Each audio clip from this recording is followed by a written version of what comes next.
Rui, então nós chegamos aqui a mais uma notícia. Essa é um artigo escrito por você, né? BS analisa informações sobre os satélites de pequeno porte de 200 milhões de reais. Fala, Rui! Bem, Duda, aqui no Brasil in Space vocês têm a informação, a verdade nua e crua. Aqui, eu e o Duda não dependemos, não bajulamos, não somos capacho, nem somos aqui imprensa oficial de ninguém. Respeitamos todos, errar é humano, certo? Permanecer no erro é que é burrice. E o Brasil, na área espacial, vem cometendo os mesmos erros há 30 anos. Quando saiu o edital desse VLPP, ou desse VLPP o quê? Desse satélite de pequeno porte, certo? De observação da Terra, eu fiz análise disso aqui, este que vos fala fez análise. Quando eu li o edital, eu disse, Duda, esse edital, ele já tem nome e sobrenome. Esse edital é para atender interesses. Esse edital, Duda, ele vem para socorrer. Se vacilar, ele foi elaborado até por quem vai ser socorrido e foi entregue para o Ministério da Ciência e Tecnologia, que, por sua vez, entregou a FINEP, e a FINEP, que não tem nada a ver com isso, porque ela não é especialista na área espacial, comeu esse H e criou, graças a Deus, tem criado linhas de crédito, né? Tem criado recursos de investimento para a área espacial no Brasil, já que a própria FINEP não tem massa crítica para discutir as verdadeiras necessidades do programa espacial. Então, o pessoal diz que precisa de um satélite X, não diz que é para atender fulano, e a FINEP vai lá e bota o edital na rua para atender esses interesses. Então, Duda, a gente criticou. Por quê? Um satélite de pequeno porte de observação da Terra é tudo que o Brasil precisa. Ponto. Perfeito. O Brasil, os Cibers são satélites de observação da Terra que pesam 2,5 toneladas, quase, as últimas versões. Certo? Enquanto o mundo todo desceu as massas do satélite de observação da Terra, de sensoriamento remoto, o Brasil foi crescendo a massa. Saltou. Na época da MEC-B, tinham 4 satélites previstos. 2 de coleta de dados, que estão voando ainda, SCD-1 e SCD-2, e 2 satélites de sensoriamento remoto, na faixa de 120, 150 quilos. MEC-B, lá em 1979, 78, 80. Os 2 satélites de coleta de dados foram construídos. Voaram muito bem, duraram até demais. Já estava até na hora de decair. Ô, Rui, o Matheus está dizendo aqui que o satélite, o contrato é de 350 milhões. Eu não sei, Matheus. O que eu vi foi 220. É? Bom, enfim, continue. Então, para construir, eu não sei se o resto aí é para lançamento ou outras coisas, certo? Mas, bem, e aí o que acontece? Não se construiu os satélites de sensoriamento remoto e criou-se o programa Cibers, que o primeiro Cibers voou com 1,5 toneladas. Saiu de 150 para 1,5 toneladas. Levou todos os recursos orçamentários e levou todos os recursos humanos principais do INPE, que queriam ganhar diárias, né? Participar de um projeto grande, mas também pegar diárias em dólar. Não foi em yuan, foi em dólar. Então, deixamos de desenvolver a nossa indústria espacial, nosso satélite de sensoriamento remoto, para desenvolver um com chinês, sendo que, lembrando mais uma vez, o Cibers não prevê transferência tecnológica. Então, tudo que é desenvolvido com os chineses, o que é deles, o que é nosso, e desde que o Cibers surgiu, Duda, me diga um produto de mercado gerado pelo programa Cibers. Um painel solar, um computador de bordo, nada. Rui, essas empresas só fizeram protótipos. Alguns voaram, outros não passaram de protótipos. Como é que eles chamam? De modelos de engenharia. Então, Duda... O resultado dessas empresas no programa espacial brasileiro é ridículo. Mas muito bem, Duda. Então, desde que esse edital foi lançado, a gente criticou aqui porque quando eu vi o projeto, a ideia de um satélite de pequeno porte, ok. Mas eles colocaram o quê? Um edital só. E eu disse aqui, esse satélite vai ser um satélite monolítico. O que é um satélite monolítico? Onde a câmera, o payload, está preso na mesma estrutura que o módulo de serviço, os sistemas que dão vida ao satélite. Computador de bordo,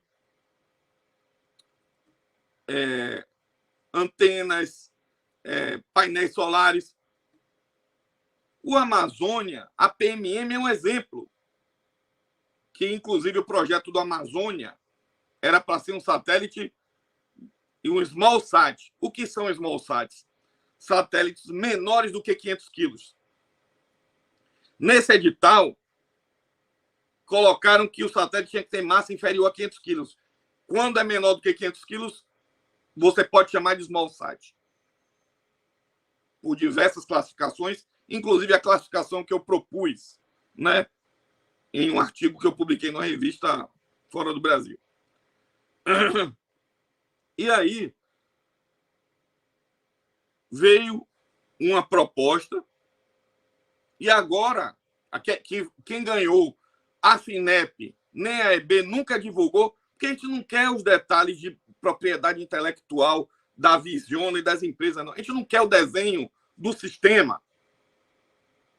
A gente queria saber quais são as características do satélite que venceu e nunca foram divulgadas. Desde que, no dia 25 de 11 de 2002, quer dizer, há um ano atrás, a Visiona assinou o contrato com a FINEP. Quer dizer, assinou o contrato, não tem mais como voltar atrás. Outra empresa não vai roubar a ideia da Visiona, nem de suas parceiras, para dizer que agora vai concorrer. Finito. Quando a Visiona assinou o contrato há um ano atrás, por que não se abriu a especificação do satélite? A especificação geral, em alto nível, o desenho esquemático do satélite, dando uma ideia de ordem de massa. Nada. E aí, um colaborador nosso aqui do Brasil Space achou isso aqui nas redes sociais de um dirigente da AKR. Certo? E mandou para a gente aqui no Brasil Space. Assim como diversos apoiadores nossos mandam. E esse aqui é o mockup do satélite. Vamos agora ver aqui a publicação do senhor Joselito Henriques, que é diretor de inovação, pesquisa, desenvolvimento e inovação, PDI, né, da AKE, que não está aqui, ó. Você procura aqui a AKE, não é coexecutora, mas a AKE, ela é detentora, ela é controladora da Orbital e da Equatorial Sistemas. são subsidiárias da AKE. Sendo subsidiárias, o senhor Joselito pode, já que ele faz parte da empresa mãe, ele pode dizer que está feliz em ver o resultado da participação da AKE no projeto, lógico, com suas subsidiárias. E ele postou aqui as fotos do mockup, esse aqui está repetido lá em cima, e dele com algumas outras pessoas aqui próximos do satélite. Você dá para perceber que é realmente um mini satélite. E pelas dimensões aqui que eu calculei, baseado na altura aqui das pessoas, peguei algumas referências, né? O satélite está apoiado aqui, se vocês observarem, apoiado numa estrutura, né? Como é que eu posso dizer, Duda? Um tripé aqui, né? Ele está apoiado. Mas aqui, quando você vê as referências aqui, e você vê, ó, que ele claramente, ó, é um satélite monolítico. E por que Rui está criticando isso daqui? Porque, senhores, o Brasil precisa desenvolver. E esse projeto seria interessante o quê? Se fazer 2 editais, que até a mesma empresa poderia ganhar os 2 editais. Um edital para se desenvolver um bus, um módulo de serviço, porque a PMM ela é um módulo de serviço que pesa 252 quilos. Só a PMM. E que tem capacidade de estabilizar um satélite de até 700 quilos. Quer dizer, um payload, além dela, 250 e poucos quilos, mais 700 quilos ali, mais 500, 700 quilos, além do bus, 252 quilos, mais um payload, né? Ou vários payloads que somados descem ali 700, 800 quilos de massa total. Segundo o doutor Adenilson Silva, que era o gerente do projeto é o gerente do Amazônia, o Amazônia, tecnicamente, poderia estabilizar em 3 eixos um satélite ela com 252 quilos, um satélite com massa total de até, sei lá, 900, 800 quilos, 700, 800 quilos. Tudo bem. Mas sendo a PMM só ela pesando 252 quilos de massa,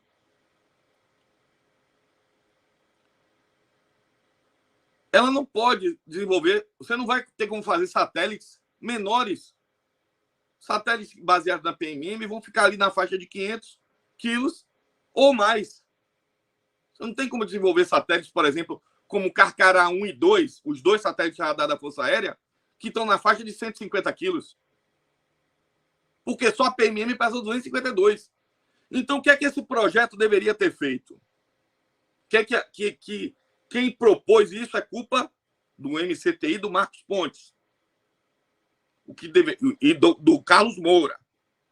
O que deveria ter sido feito é 2 editais que permitissem até que a mesma empresa ganhasse os 2. Mas um edital para desenvolver um bus menor do que a PMM. Um bus de, sei lá, até 100 quilos. E um módulo de serviço óptico, ou um payload óptico. E que tudo desse menos do que 500 quilos. Para você ter uma família de módulo de serviço de bus para satélite de menor porte.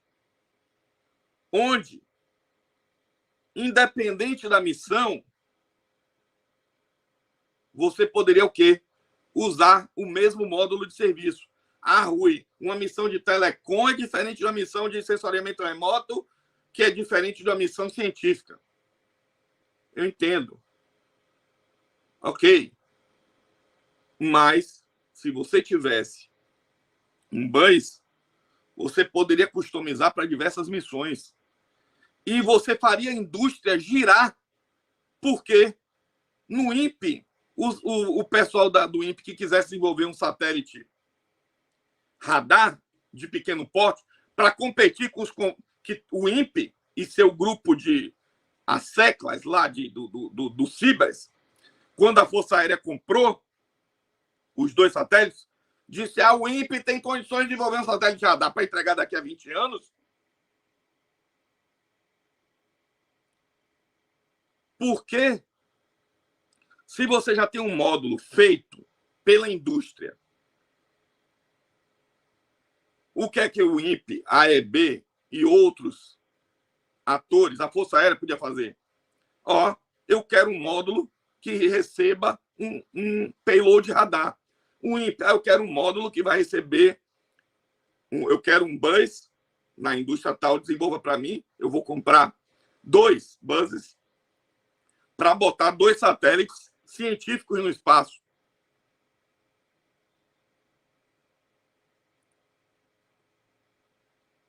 Para botar o Mirax, Duda. O Mirax, se tivesse feito um bus, poderia o Mirax, o payload Mirax, ficar em cima desse bus.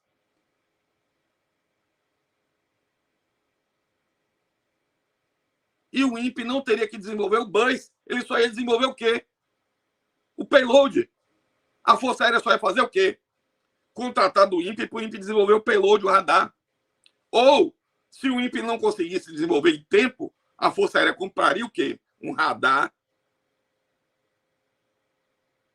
um payload de mercado, ou um equipamento óptico de mercado, e diria para o fabricante do bus: o payload que eu vou comprar é esse aqui, você tem que preparar esse módulo que você já tem o projeto, adapte para esse bus aqui, para esse payload aqui. É isso que tinha que acontecer.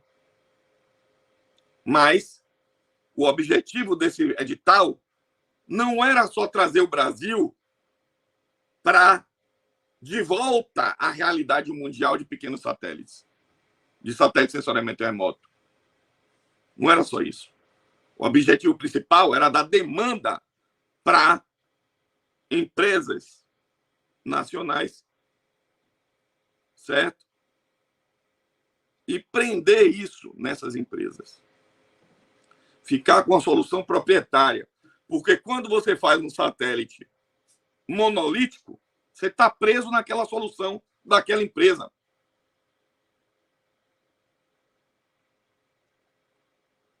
Ou é ela que faz,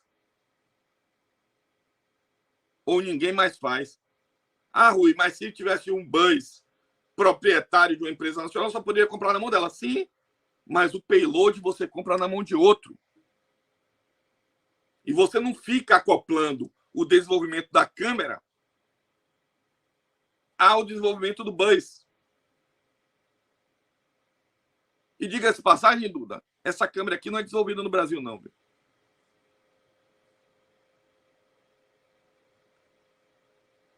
Então,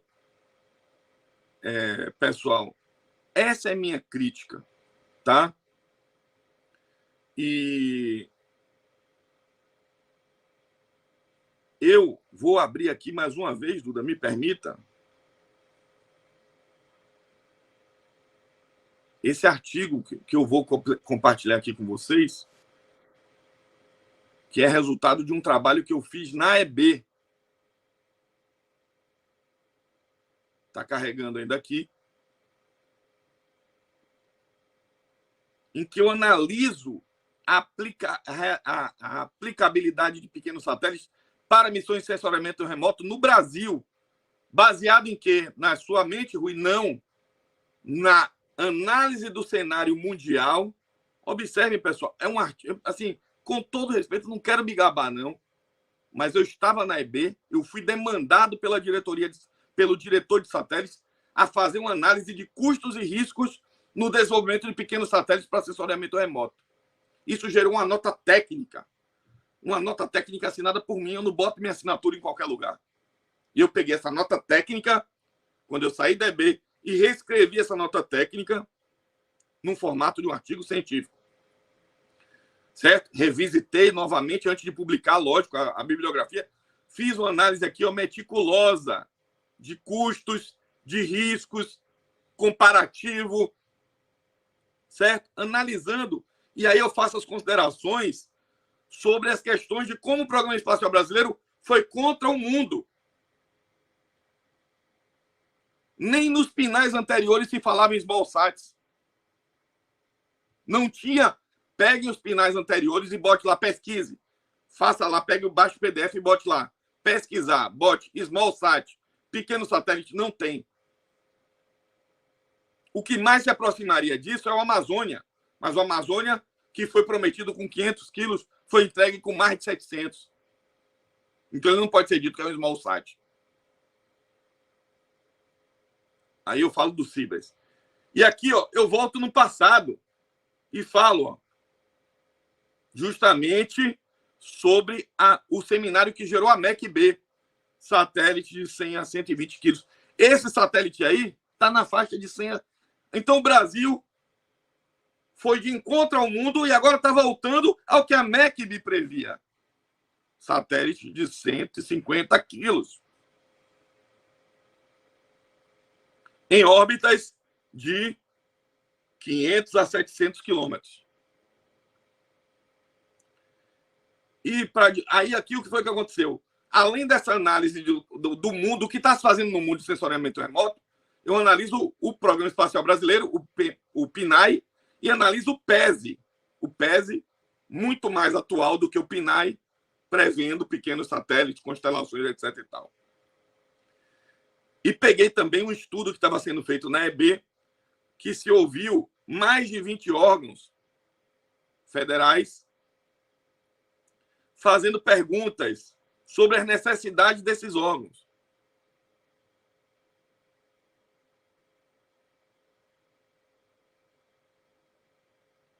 E olha o que é que esse questionamento faz. Ó. Imagens de alta resolução, 12 desses 20 órgãos, 12 disseram que precisava de imagem de alta resolução que o Cibers não tem e que o Amazônia 1 não tem. Alta e altíssima resolução. É imagem métrica e submétrica. E imagens de radar. Foi isso que esse estudo fez. A gente sabe o que a gente precisa. E aí eu discuto mais aqui, analiso tudo isso e discuto. E depois a gente vem aqui, ó. Que eu quero destacar.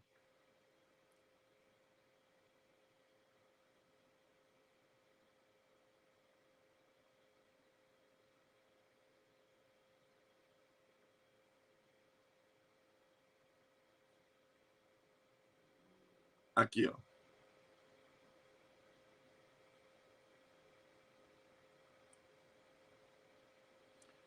Realização de estudos sobre o desenvolvimento e posterior incorporação ao PNAE de uma série de plataformas multimissão para satélites. É a proposta analisando tudo que eu vi, para que o Programa Espacial Brasileiro se enquadrasse no que o mundo está fazendo, que é small sats, mas o quê? Plataformas para satélite com massa, o satélite todo, com massas de 150 a 200 quilos, de 100 a 150 e de 50 a 100 quilos. Já teria essas plataformas prontas, uma família de plataformas padrão Brasil, para que qualquer órgão militar, entidade militar ou civil que fosse desenvolver satélites entre 150 e 200, ou entre 100 e 150, ou entre 50 e 100 quilos, não tivesse que ficar desenvolvendo buzz, porque esses buzzes já estariam prontos na indústria e era só encomendar. Ó, eu quero agora um buzz de 100 quilos. Ou mesmo, se o Programa Espacial Brasileiro tivesse essa previsibilidade de lançamento, o mercado já saberia que iriam voar a cada um ano um satélite de 50 a 100 quilos. A cada 3 anos, um de 100 a 150. E a cada 5 anos, um de 150 a 200 quilos. E a indústria iria se preparar para essa demanda.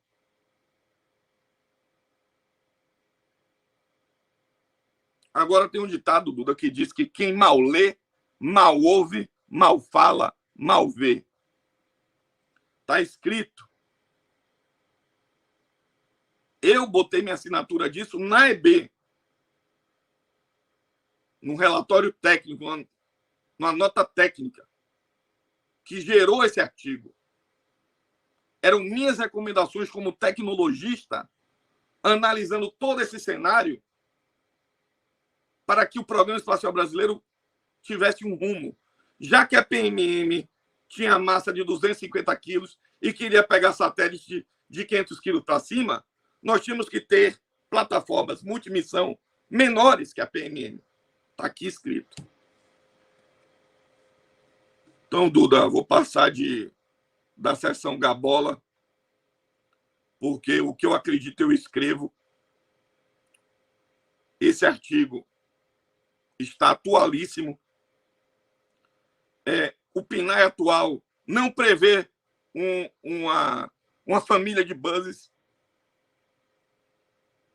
para justamente fazer com que o quê? Se o bus... Porque todo satélite precisa o quê? Precisa ter computador de bordo, né? Precisa ter propulsão para esses tamanhos. Né? Precisa ter propulsão, precisa ter estabilização, precisa ter painel solar, precisa ter sistema de armazenamento de energia. E já estaria pronto na indústria. E nós, e os órgãos militares ou civis iriam o quê? Vamos botar agora tal coisa, tal satélite, tal massa. Cadê o bus que atende isso aqui? Pronto, tá aqui. Isso gera sustentabilidade, gera previsibilidade no programa e gera escalabilidade. Eu posso escalar, lógico, se você tem uma faixa de massa que aquele bus atende, eu posso fazer satélites um pouco menores, satélites um pouco maiores, e com isso aumentar o tamanho do meu imagiador, ou botar múltiplos imagiadores.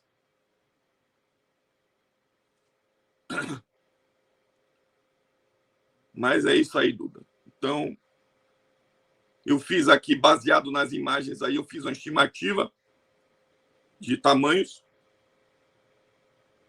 de massa, aqui pode ser mais ou menos um pouco, mas acredito que não seja menos do que isso, pelas imagens ali, pelos cálculos que eu fiz, baseado em satélites com a mesma missão e com porte equivalente, eu saí procurando aí, certo? E aí, no final, Duda, eu trago mais uma vez, ressuscito aqui a constelação Rapid Eye, que eram satélites que foram desenvolvidos em 2008, foram lançados em 2008, quer dizer, foram desenvolvidos antes, uma constelação de 5 satélites, que naquela época tinha imaginamento de 5 metros. O Cibers atual, em preto e branco, tem 1 metro. Pancromático, acho que são 5. Agora! Certo? Então, a última versão do Cibers. 1 metro é preto e branco. 5 metros pancromático. Então, eu trago aqui o exemplo da Rapid Eye. Quem foi que desenvolveu a Rapid Eye? Quem foi que construiu uma empresa somente? A primeira empresa mundial, a primeira entidade a pregar small sat no mundo, que é a Surrey Satellites. É referência mundial, britânica. Surrey Satellites é referência no mundo em small sats.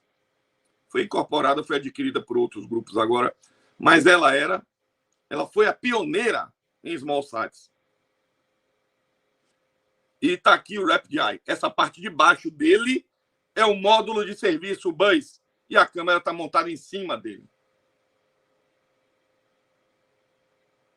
Vejam aqui, ó, a NASA usa como referência em catálogo de small sats dela O que está aqui em verde é o espaço para se botar o payload, para se acoplar o payload.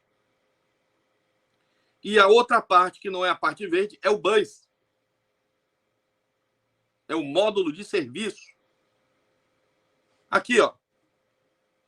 Ele pega, ó, essa é a plataforma, é o bus, a SSTL, a SURI, tem diversas plataformas. Essa é a plataforma SSTL 150. Payloads de 50 quilos.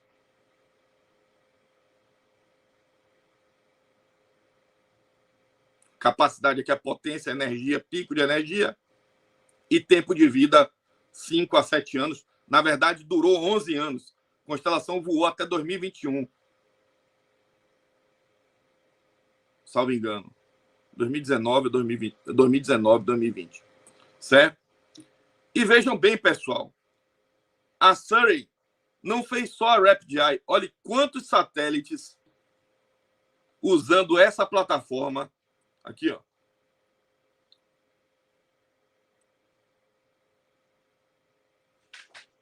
Ah, Duda, eu tô no outro, né? Espera aí.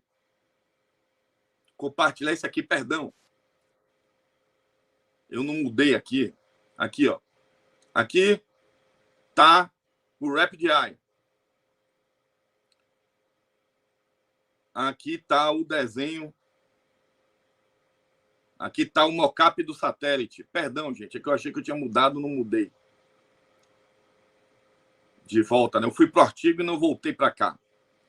Então, isso aqui a gente já tinha visto.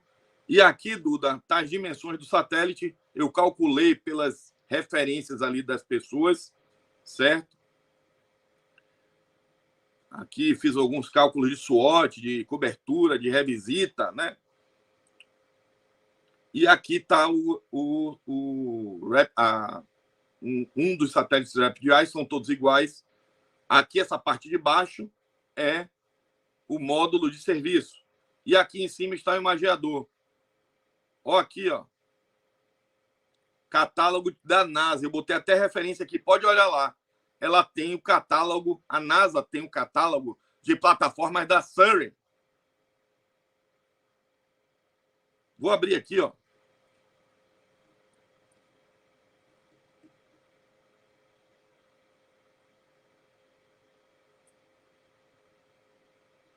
O Duda fechou aqui sem querer.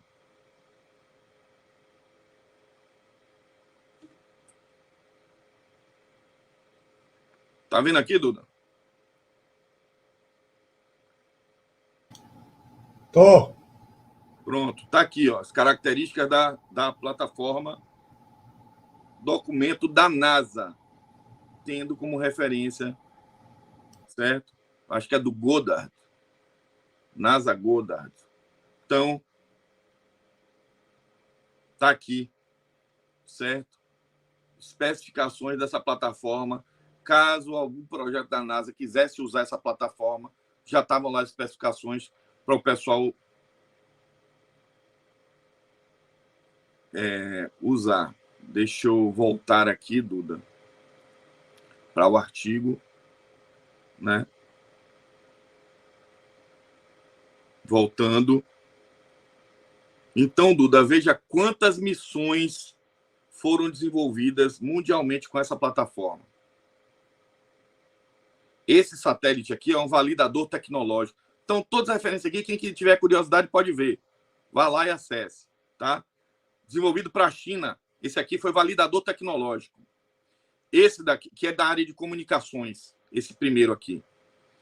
Esse daqui da China é sensoriamento remoto. Esse outro aqui, ó, sensoriamento remoto. Esse outro aqui, ó, validador tecnológico de um relógio atômico desenvolvido pela NASA, usando a mesma plataforma.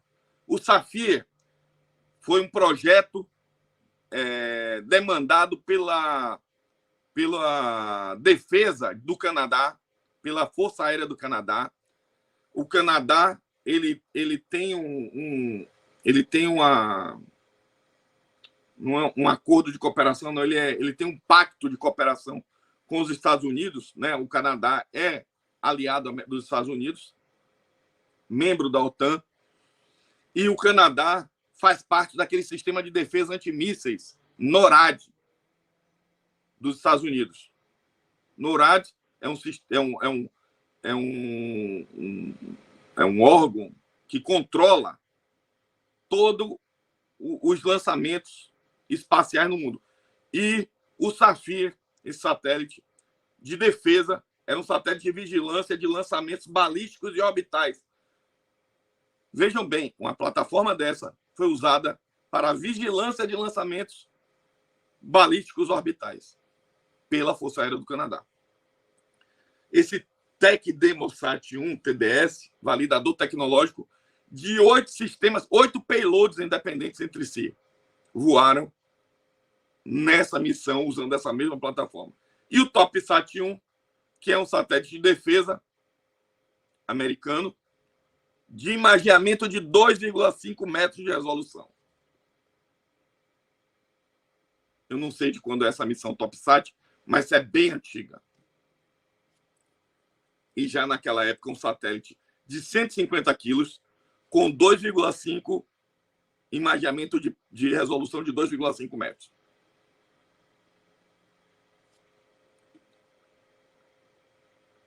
Multiespectral. Então, pessoal, quer dizer, o Brasil vive nessa luta entre o anacronismo institucional, entre o anacronismo científico e o que está se fazendo no mundo. Porque, ao mesmo tempo que a gente fica feliz em ver um edital desse para satélite de pequeno porte, eu até escrevo aqui,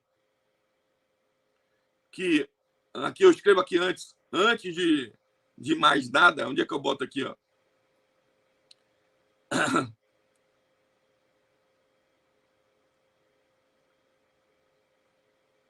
Mesmo assim, antes de tecermos considerações sobre esse satélite, é preciso esclarecer que o desenvolvimento de satélite pequeno constelações DSMs, especialmente para sensoriamento remoto, incluindo satélite radar, é uma tendência no mundo todo há mais de 20 anos. Logo, considerando que o Brasil é um país sui generis, que insiste em desenvolver satélites de 2,5 toneladas para essa tarefa de sensoriamento remoto, para ter uma precisão de 1 metro preto e branco, hoje, depois de 30 anos desenvolvendo o mesmo satélite.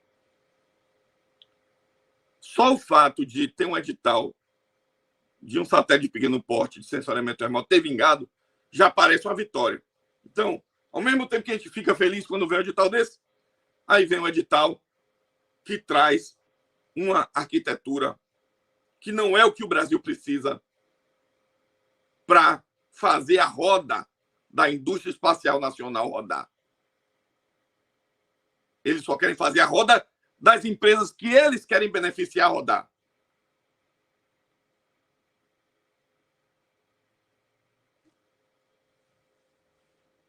E esse podia ser o primeiro edital, dizendo, ó, o bus que vai ser desenvolvido para esse satélite é um bus para satélite de 100 a 150 quilos.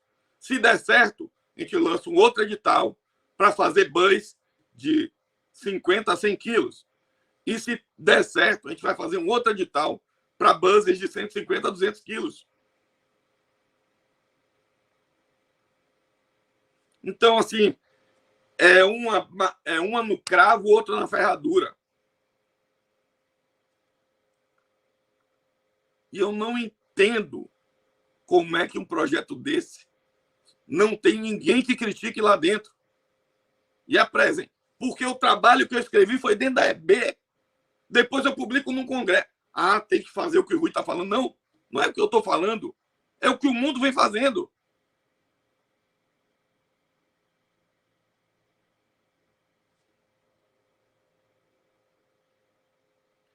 Então, Duda, hoje eu estou pistola demais. Eu sei disso. Mas era o que eu queria falar. Até falei demais, né? Me desculpe.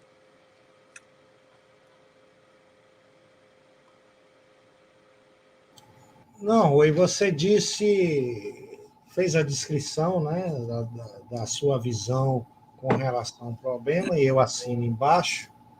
Você está extremamente qualificado para fazer uma avaliação como essa, então não tenho o que acrescentar mais, né?